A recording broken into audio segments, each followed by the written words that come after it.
Le sous-secteur de l'enseignement préscolaire, primaire et secondaire dispose désormais de nouveaux programmes au niveau CP1, CP2 et 6e, 5e. La validation technique de ceux-ci est intervenue ce 27 janvier à Brazzaville au cours d'une cérémonie patronnée par la directrice de cabinet de Jean-Luc Moutou. Ce jour, nous avons le plaisir de participer à l'atelier de validation technique conformément à la feuille de route établie.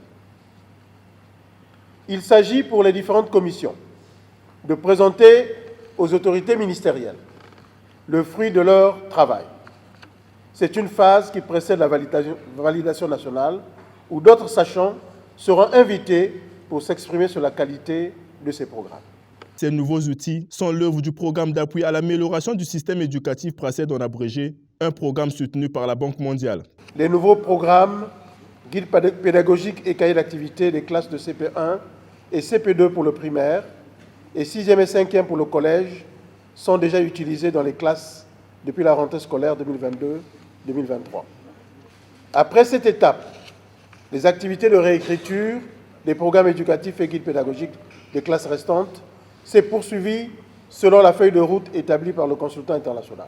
Cette feuille de route prévoyait des travaux en atelier résidentiel et pour aboutir aux principaux résultats suivants.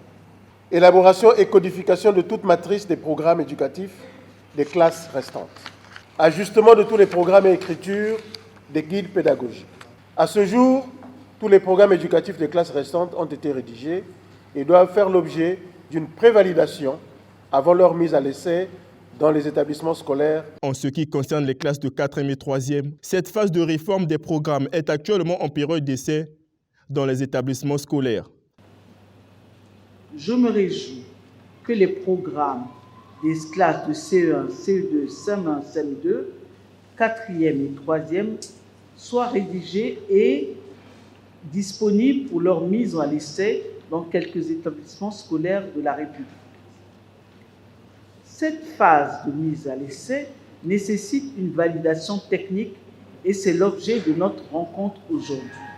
Les travaux présentés par chacune des commissions témoignent des difficultés auxquelles vous avez été confrontés, notamment pour élaborer les situations contextualisées et proches du vécu de l'enfant.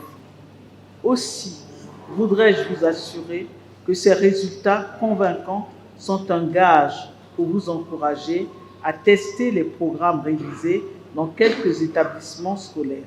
Pour concevoir ces nouveaux programmes, 66 experts du ministère de l'enseignement préscolaire, primaire, secondaire et de l'alphabétisation, accompagnés de plusieurs consultants, ont été mis à contribution. Ils ont d'ailleurs présenté les résultats issus de leur commission pour enrichir le travail déjà fait.